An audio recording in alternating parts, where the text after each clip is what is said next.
Welcome back. It's now time for the Midday Sports Roundup.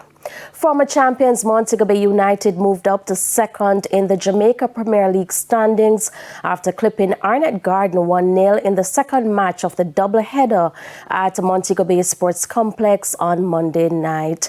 Away in Gordon, and that's the Midday News. I'm Shamela Pullen.